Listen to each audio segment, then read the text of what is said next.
¿Cómo están? Hola a todos. Bueno, finalmente estamos haciendo el vivo de pérdida de memoria. La pérdida de memoria empezó a preguntar ahora la neurociencia hace un tiempito cortito. ¿Es una ventaja evolutiva? ¿Involucra o tiene involucrados ciertos tipos de ventajas para la supervivencia de ese individuo? La neurociencia se viene preguntando algo que básicamente desde la medicina biológica ya tenemos la certeza de que evidente y efectivamente, evidentemente digo porque nos podemos remitir a pruebas muy concretas como un escáner cerebral, la pérdida de memoria involucra siempre una ventaja adaptativa, tiene un porqué biológico y obviamente que eso tiene que ver con la inteligencia detrás de la evolución, que no es una evolución darwiniana, es una evolución en términos de que entendemos a las cosas que nos suceden fisiológica y mentalmente como una adaptación coherente, lógica, inteligente al contexto en el que estamos inmersos.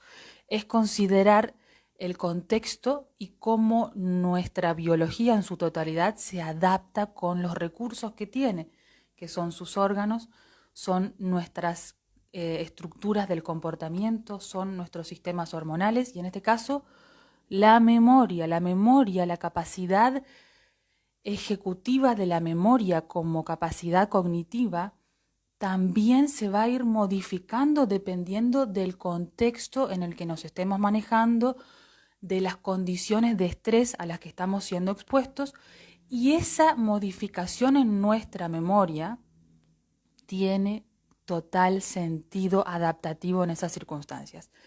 Para los que están viendo por Instagram ahora y después cuando queda la grabación, en nuestro perfil está el estudio que les estoy mencionando particularmente, con el que estos investigadores se sorprenden al comprender que en realidad la pérdida de memoria, entienden ellos ahora, desde la neurociencia, ¿no? Desde esta investigación particularmente, para los que están en YouTube, les voy a adjuntar acá el estudio, entienden que recordar con errores nuestro pasado involucra la capacidad funcional cerebral para poder combinar creativamente otras nuevas experiencias y respuestas a esa pérdida de memoria en el presente y en el futuro. Es decir, esa pérdida de funcionalidad involucra el aumento de la función mejorada de otras herramientas cognitivas como la creatividad y la capacidad para dar respuesta creativa a los problemas. Imagínense lo que descubre la neurociencia. Sin embargo, quiero tomar dos ejemplos actuales muy importantes para entender el proceso por el cual la situación de la pérdida de la memoria es un signo de nuestra época, es un síntoma de nuestra época, que va tomando diferentes formas, va tomando diferentes estructuras diagnósticas. Esto está involucrado en muchos diagnósticos, pero me quiero centrar en dos porque hay dos diagnósticos que están creciendo alarmantemente conforme pasan los años, y eso es muy significativo desde el punto de vista biológico, porque la gente está perdiendo cada vez más la memoria. Niños, ancianos, adultos jóvenes, cada vez hay más gente con una pérdida de memoria a corto y a largo plazo. Vamos a ver que esto en los diagnósticos tiene una combinación particular, pero el patrón común es la pérdida de memoria. ¿Por qué está pasando esto? Bueno, les quiero nombrar algunas estadísticas muy interesantes.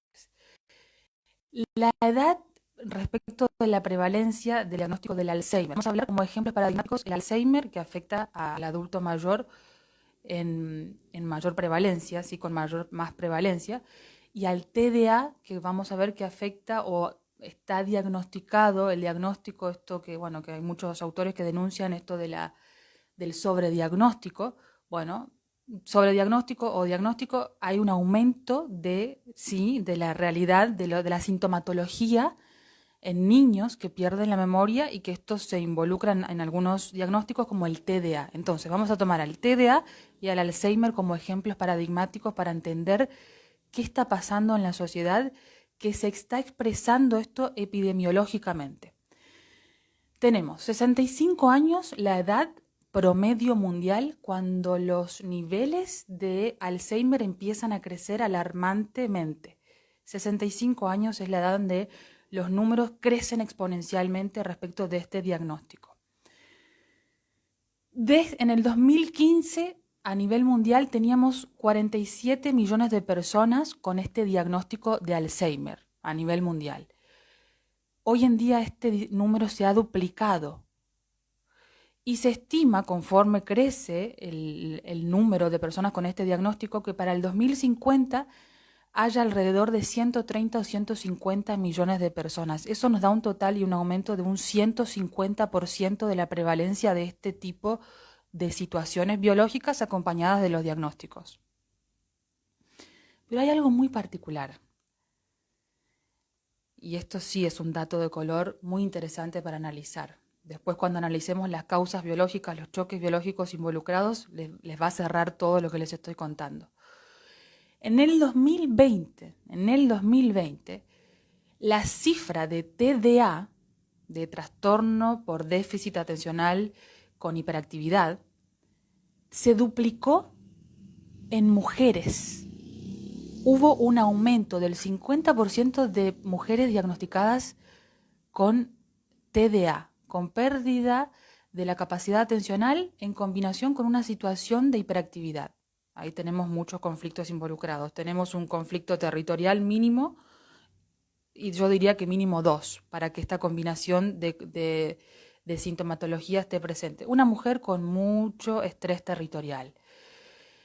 De la década del 60, cuando este diagnóstico del TDA, del trastorno por déficit atencional con hiperactividad, empezó a popularizarse en el ámbito médico, los números año tras año en las últimas décadas han aumentado un 50%. Es decir, por cada década que fue pasando con el TDA, desde que se empezó a diagnosticar, fue aumentando un 50%. En el último siglo, esto sucedió evidentemente. Hubo un aumento de un 50% de diagnósticos de TDA con el consecuente tratamiento asociado, la farmacología asociado a este diagnóstico, por supuesto. Quiero nombrarles algunas circunstancias. Ambos diagnósticos, Alzheimer y TDA, se nombraron por primera vez en la Academia Médica en el siglo XX.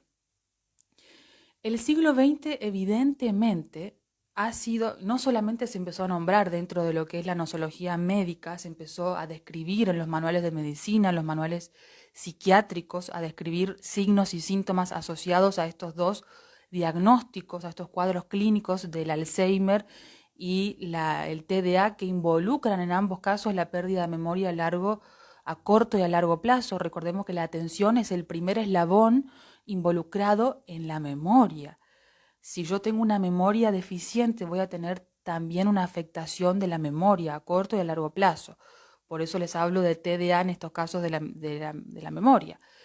Pero quiero nombrarles algunas circunstancias para entender el por qué se empezó a popularizar la pérdida de memoria, ejemplificados con estos dos diagnósticos, el TDA y el Alzheimer, en el siglo XX. Porque evidentemente no solo hubo un intento de entender de parte de la gnosis médica estos cuadros clínicos, sino que también evidentemente hubo una epidemiología en la pérdida de la memoria. Empezó a aumentar exponencialmente este síntoma. Y quiero nombrarles algunas circunstancias muy, muy particulares que están relacionadas con esto. Primero, siglo XX nace la medicina química, como la conocemos hoy en día. Esta medicina que nosotros conocemos, este sistema médico, es muy nuevo, tiene un poquito más de un siglo. La medicina química, el tratamiento químico de las enfermedades, nace en el siglo XX. En este punto recomiendo la investigación de Peter Gottsche sobre los efectos adversos de los químicos. Hay un experimento que él realizó en algunas clínicas de ancianos, este investigador Peter Gotche, que denuncia un poco el sistema médico detrás de el sistema médico que tenemos hoy y las consecuencias en la salud de las personas de este sistema médico. Él empezó a experimentar con algunas clínicas a su cargo y empezó a sacarle medicación a la gente cuando se empezó a dar cuenta de que en realidad la investigación médica sobre efectos adversos es muy pobre y la investigación médica sobre efectos adversos combinados, sobre la interacción de principios activos es nula, no hay. Entonces, bajo esta hipótesis y esta premisa, de investigar sobre efectos adversos y sobre combinación de efectos adversos, Peter Gotche empezó a sacar la medicación a gente mayor a su cargo, que estaba con sintomatología entre las cuales predominaba el Alzheimer. Y se dio cuenta que empezaban a mejorar, particularmente en los síntomas de la memoria, decía Peter Gotche. Primera situación para que ustedes tomen nota y tomen apuntes sobre si en algún momento ustedes tienen pérdida de memoria a corto plazo, su memoria se ve afectada, algún familiar empieza a perder la memoria, empieza a perder la concentración. Primera situación, tenemos como característica y como variables que justo coinciden el inicio de la medicina química y también el aumento exponencial de la sintomatología de la pérdida de la memoria. No es la causa biológica, sin embargo, es un posible efecto adverso. Recordemos, no hay investigación sobre interacción de químicos. La mayoría de las veces cuando hay una persona que tiene una medicación crónica, por lo general tiene 2 medicaciones crónicas. Por lo general. Por supuesto que para entender el porqué biológico, que ya vamos a explicar cuál es, de la pérdida de la memoria,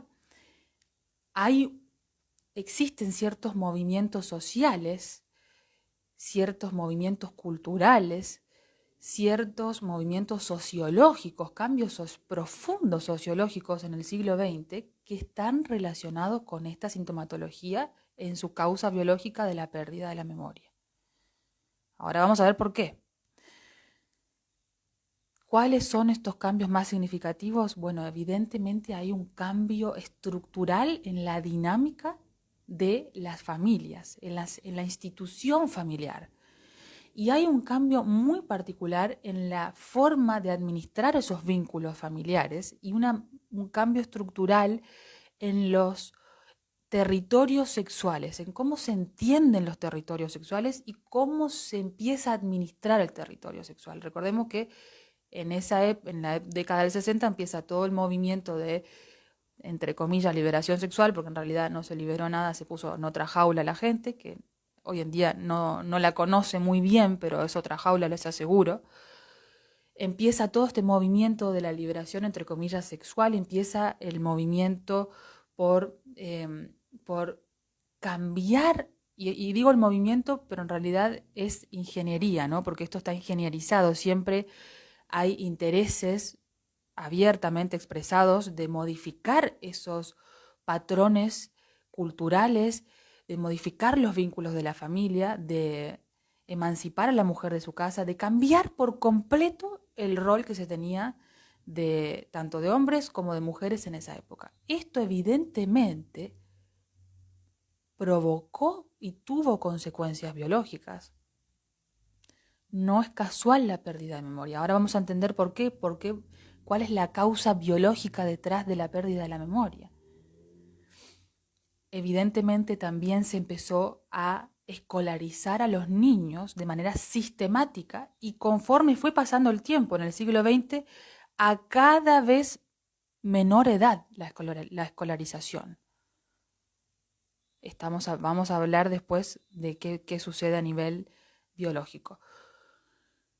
Cuando hablamos de pérdida de memoria, estamos hablando de nuestra corteza cerebral. Quien controla el funcionamiento de nuestra memoria es nuestra corteza cerebral, nuestra parte más nueva del cerebro, la parte última en desarrollarse en el vientre materno e incluso como especie pasa igual. La corteza cerebral tiene una parte muy específica acá atrás que se llama corteza sensorial y posensorial, que a su vez controla órganos también muy nuevos en la evolución de nuestra especie, que son estos órganos como la piel. ¿Por qué? Porque la corteza cerebral, la piel y muchos órganos ectodérmicos, estos órganos nuevitos en la evolución de nuestra especie, tienen la función biológica del contacto. Un reptil no tiene epidermis. ¿Por qué? Porque no es un animal de manada, no necesita la epidermis, porque no tiene esta función biológica en su código de supervivencia. Nosotros sí. Entonces, cuando una persona tiene un síntoma de pérdida de memoria, esa partecita de nuestro cerebro está afectada. Corteza sensorial y corteza posensorial. ¿Por qué se afecta esa partecita de nuestro cerebro? Bueno, cuando hay un estrés de contacto. ¿Por qué? Porque estamos hablando de que esos órganos evolutivamente aparecen para asistirnos en la regulación de esos contactos. ¿Cuáles? Los de mi grupo, los de mi territorio, los de mi manada, mi trabajo, mi familia, mi entorno, mis amigos, mis vínculos. Un animal mamífero resuelve su estrés siempre en grupo. Nunca vamos a ver un elefante o algún mamífero resolver solito algún estrés. Se va a apoyar en su grupo. Nuestros órganos, controlados por esa parte de nuestro cerebro, tienen la función biológica de asistirnos en esas funciones biológicas y se afectan cuando hay un tipo de estrés de este tipo, de contacto, un estrés de contacto, un contacto que no quiero o a su vez un contacto que estoy teniendo y no me gusta, ¿no? Porque nuestro cerebro entiende que hay un estrés en este sentido territorial y aprieta el botoncito de la corteza sensorial y empezamos a tener en fase activa, en fase de estrés, la pérdida de la memoria. Perder la memoria, en este sentido, evolutivamente, como bien lo descubrieron estos neurocientíficos hace muy poquito, tiene coherencia absoluta, es necesario. En un estrés de contacto, donde yo estoy en un estrés activo de contacto, perder la memoria, mi capacidad de memoria, mi capacidad atencional incluso, porque el TDA también involucra estas mismas partes del cerebro, el Alzheimer lo mismo, nada más que son conflictos más fuertes, un estrés más fuerte en el caso del Alzheimer, pero están involucradas las mismas partes del cerebro, dependiendo de la intensidad del síntoma, la intensidad del estrés biológico detrás de eso. Gracias por sus comentarios. Por supuesto, en mayo del 68 todo esto fue ingeniería social, dicho por los mismos ingenieros sociales. Entonces, es lo primero que tenemos que considerar para la pérdida de la memoria son estas situaciones de estrés de contacto. ¿Por qué? Porque obviamente perder mi capacidad atencional y perder mi memoria en este sentido me ayuda a poder resolver esta situación de una manera más eficiente, de una manera menos dolorosa, de una manera menos traumática. De hecho, siempre que tenemos afectado a nivel cerebral y a nivel del comportamiento con esto de la pérdida de la memoria, que es un síntoma mental, también imperceptiblemente estamos afectando a algún órgano que es controlado por esa parte de nuestro cerebro, como la epidermis, que la epidermis en esa fase activa se ulcera. Y esto es una maravilla, por favor, cuando uno empieza a entender y a unir estos puntos y cómo se conectan de una manera sincrónica, perfecta, coordinada por nuestro cerebro, es impresionante. Para todas las personas que por primera vez escuchan a Hammer o algo similar, esto es una cosa maravillosa, por favor. Todo aquel que por primera vez googlea medicina germánica sale espantado corriendo, porque claro, el nivel de difamación y el nivel de distorsión es altísimo, pero el nivel de la exactitud de lo que les estoy compartiendo también es altísimo, por eso el nivel de persecución también es correlativo. Siempre que tenemos un síntoma de pérdida de memoria, también vamos a estar afectando algún órgano de estos nuevitos ectodérmicos controlados por esa parte de nuestro cerebro de manera imperceptible. O sea que yo cuando resuelva probablemente esa situación de duelo, esa situación de pérdida de contacto o de un contacto que no quiero tener, probablemente cuando resuelva eso voy a tener algún síntoma, por ejemplo, en mi piel. Voy a tener una psoriasis, voy a tener alguna situación, voy a tener pérdida de pelo en fase activa, si estoy todavía en fase activa, porque ahí en ese caso sería al revés, pierdo en fase activa el pelo, pero en fase de reparación, por ejemplo, en la piel voy a tener inflamación, dermatitis, todo lo que termine en itis, en la piel, inflamación va a estar del lado de la reparación. También a nivel del cerebro, recordemos, les nombré la corteza sensorial, va a estar inflamada, esa partecita, ese relé del cerebro, esa partecita que controla a ese órgano va a estar inflamado. Entonces, en el caso del Alzheimer, punto aparte, también hay otras situaciones biológicas más complejas. Por lo general hay un desarraigo en la persona, hay un doble conflicto muy intenso de desarraigo, de derrumbamiento de la existencia, decía el doctor Hammer, lo describía en esos términos porque se activan los túbulos colectores renales controlados por una parte de mi cerebro muy viejita, muy primitiva, que es el tronco cerebral, aquí abajo, fíjense que está como bien abajo, en la parte de nuestro sistema nervioso, y cuando hay un estrés de estoy fuera de mi charco, estoy fuera de mi entorno, me siento desarraigado, no me siento en mi lugar, tengo una situación que amenaza este estadio de la supervivencia más básico. ¿Por qué? Porque es una función biológica muy primitiva. Cuando la persona entra en ese tipo de estrés, automáticamente se combina con la de la corteza sensorial, del contacto, y la persona entra en desorientación. No sabe quién es, dónde está, en qué época vive. Ahí entra la sintomatología más común conocida por el Alzheimer, que se denomina demencia, pero que en realidad tiene un sentido biológico. ¿Por qué? Porque también en un contexto de este tipo de estrés, de vuelta, la desorientación, la pérdida de la memoria es necesaria. ¿Por qué? Porque es un contexto biológico altamente incoherente. Toda esta modalidad social también de las casas de tercera edad, de las casas para ancianos, donde la dinámica social empezó a variar en el siglo XX, donde se empezaron a crear sistemáticamente estas casas de ancianos, estos lugares donde se cuida a los ancianos y a las personas de tercera edad. Esto fue un movimiento también no casual en el siglo XX.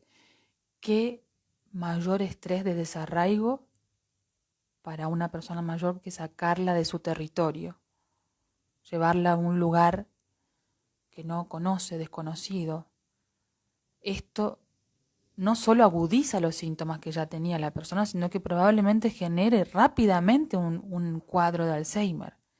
En el caso de un niño, estábamos hablando de la sistematización de la escolarización y que cada vez ese niño pierde contacto más pronto con sus vínculos más primarios, como el de su madre, y cada vez, conforme fue pasando el siglo XX, y actualmente ni hablar, las madres dejan el cuidado de los niños pequeños en manos de extraños. Esto impacta biológicamente, y la pérdida de memoria y la pérdida de concentración y la pérdida atencional es una respuesta adaptativa a esta situación incoherente. Por supuesto que va a haber una epidemiología de pérdida de memoria en un contexto incoherente. De eso les quería hablar, de eso quería reflexionar. Recordemos que los síntomas son un parate. Es información importantísima que nos brinda nuestra biología para tomar decisiones y administrar nuestra vida de una manera más coherente con lo que verdaderamente necesitamos, no con el cuentito que uno se hace, se crea, de decir esto es lo que yo necesito, esto es lo que mi madre necesita, mi hijo necesita. Bueno, no lo sé. Está sufriendo esta persona, está perdiendo la memoria. Por algo es. Respecto del aumento de diagnóstico de TDA en mujeres desde el 2020 es muy significativo porque más allá de que a todo el mundo le afectó esta incoherencia y esta locura total del aislamiento, psicopático por supuesto, eso afectó a todo el mundo por supuesto, pero me llamó mucho la atención que sean mujeres. Esto es muy significativo porque aparte recordemos que el TDA involucra esto de la pérdida de la memoria, pero también hay un conflicto territorial, probablemente sexual, que esté afectando la balanza de hormonas sexuales y esté generando esta situación maníaco-depresiva o maníaca en la mujer. Por eso es muy significativo, porque quiere decir que para un gran número de mujeres, esta situación de encierro representó un estrés sexual. Y acá entra todo lo que puede caber en la palabra asociada a la palabra sexual. No se queden solo con una relación sexual, porque en realidad nuestro cerebro es una máquina de asociar en pos de la supervivencia, y todo lo relacionado a lo sexual que esté bajo estrés va a ser interpretado como un conflicto sexual o como un estrés sexual afectando la balanza hormonal en las mujeres. Entonces no se queden solo con esa palabra. Veamos el más allá. Los medios de comunicación. Hay sobradísimos estudios en cómo el uso de la pantalla en niños está generando directamente una deficiencia en las capacidades atencionales y cognitivas y de memoria a corto y a largo plazo en niños. Esto no es cualquier cosa. Evidentemente no es la misma exposición en una televisión de los años 60 que tener constantemente a un niño viendo pantallas en el siglo XX, en el siglo XXI, perdón. Son situaciones que fueron creciendo exponencialmente y hoy en día pasamos en menos de 10 años de un promedio de atención de 16 segundos sostenidos. Esto es a nivel mundial. Los estudios, cada vez que se replican, dan los mismos resultados. Aún se bajó la capacidad atencional de 16 segundos a 8 segundos. Menos de 10. Menos de la mitad. Hemos perdido el 50% de la capacidad atencional en lo que va en los últimos 10 años. En los niños esto se multiplica. Tenemos que considerar todas las variables. Tenemos un estrés biológico de contacto. Niños que son separados de sus madres cada vez a más temprana edad. Situación absolutamente incoherente desde el punto de vista biológico. Esto va a afectar a la biología de ese niño, también a la de la madre, también a la de esa familia. A esto le sumamos la bomba de las pantallas. Esto va a generar, va a intensificar lo que ya había biológicamente previo. También esto se ve en el caso del Alzheimer. Los síntomas se agudizan por estas condiciones exógenas de intoxicación, ya sea exógena a través de las pantallas, que afecta al cerebro, el funcionamiento, la capacidad funcional cerebral, sobre todo la corteza prefrontal, pero también la intoxicación de lo que veníamos hablando de la medicina química. Recuerden eso, por favor. Recuerden particularmente el tema de la medicina química, los efectos adversos de tener un proceso de medicalización también exponencial en las últimas décadas. ¿Qué se puede hacer para ir finalizando este vivo sobre pérdida de memoria? Porque, bueno, es interesante ver qué se puede hacer ante una situación así. Primera recomendación: identificar cuándo comenzó el síntoma de la pérdida de la memoria. ¿Cuándo? Eso les va a dar la información precisa biológica de los choques biológicos involucrados, del estrés biológico involucrado que propició esa pérdida de memoria como un síntoma coherente en su contexto, en el contexto de ese individuo. Piensen qué estrés de contacto, qué estrés de desarraigo, qué estrés de territorial de contacto está teniendo esa persona o están teniendo ustedes que está provocando esta pérdida de memoria. Segunda situación: arraiguen a esa persona. Segunda recomendación: arraíguenla. Por favor, estamos en un contexto donde socialmente cada vez se promueve más el desarraigo como solución a algo que evidentemente solo crea más problemas. Por favor, cada vez el estrés de estos cambios vinculares sociológicos se expresa en sintomatología, se expresa en la epidemiología que tenemos actual, en cómo se va expresando socialmente a través de síntomas. Las epidemias, recuerden, las epidemias son la expresión social de factores de estrés biológicos generalizados, son adaptaciones biológicas. Recuerden también que la medicina se está como intentando ayornar a una verdad indiscutible, que es por supuesto los hechos biológicos. Se está intentando ayornar porque ya no se puede tapar el sol con las manos. Todo el movimiento en la medicina evolucionista, que en eso coincidimos en la parte de la evolución, no coincidimos en la parte darwiniana, sobre todo ideológicamente hablando, pero la medicina evolucionista y otras ramas nuevas de la medicina están estudiando eso, que las enfermedades también son adaptaciones biológicas. Es lo que Hammer descubrió con una matemática precisa, pero exacta, hace 30 años. ¿Qué se puede hacer? Arraigar a la persona, desintoxicarla. Obviamente que no vamos a nombrar las circunstancias que también pueden generar estrés de contacto, ¿sí? Que también crecieron estrepitosamente en cantidad de dosis. Se popularizó fuertemente esta práctica médica, también química, que afecta directamente la corteza sensorial por el estrés de contacto y por otros muchos estreses biológicos innecesarios, ¿no? Eso también es interesante, desintoxicar a la persona.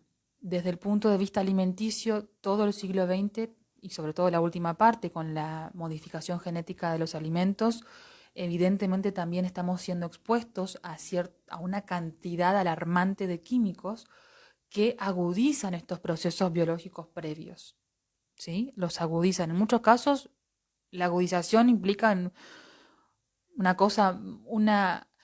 una incrementación de los síntomas bastante en un 90% a veces. Por eso les digo que la desintoxicación es muchas veces muy aliviante. Recomendación en ese caso, hacer una dieta, por ejemplo, lo más alta en proteínas posible y libre de químicos, orgánica y libre de químicos.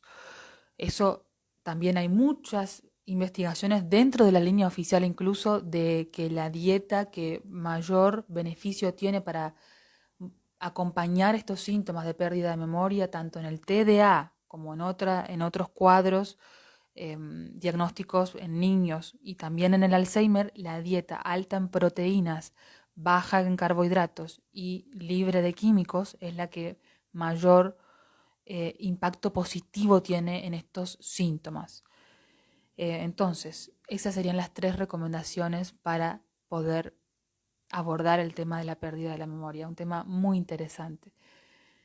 Vamos a estar el 21 y el 22 de septiembre en Capital Federal con el curso de la subversión de la biología en tiempos de posverdad, en tiempos donde se intenta negar la existencia de la verdad ontológicamente, filosóficamente, médicamente, donde se está promulgando una verdad dogmática cientificista paradojalmente desde la línea oficial, donde se censuran investigaciones, donde se cae en la bajeza de caer en falacias ad hominem muy bajas, donde por supuesto no se puede desacreditar el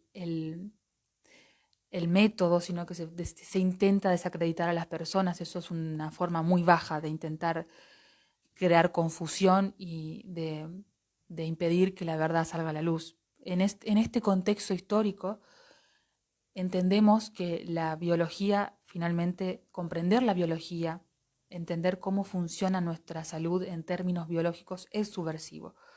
Vamos a presentarles nuestras últimas investigaciones sobre muchos temas, particularmente sobre la sexualidad. También vamos a estar hablando sobre transhumanismo. Vamos a darle una vuelta de tuerca a todo eso. 21 y 22 de septiembre en Capital Federal, Argentina. Para las personas que quieran hacerlo presencial. Para las personas que quieran hacerlo online, se puede hacer vía Zoom. También pueden hacer preguntas. Y para las personas que quieran hacerlo de manera asincrónica, lo pueden hacer porque las clases van a quedar grabadas y las preguntas las respondo yo de cuando ustedes me las pasan por escrito. Espero que este vivo les haya gustado, compártanlo si les parece importante, si creen que les puede ayudar a alguien, apoyen nuestro trabajo. Los algoritmos no nos benefician, esa es la verdad, por todo esto que mencionábamos antes, así que gracias por estar hasta acá, si te quedaste, y nos vemos en la próxima. Chao.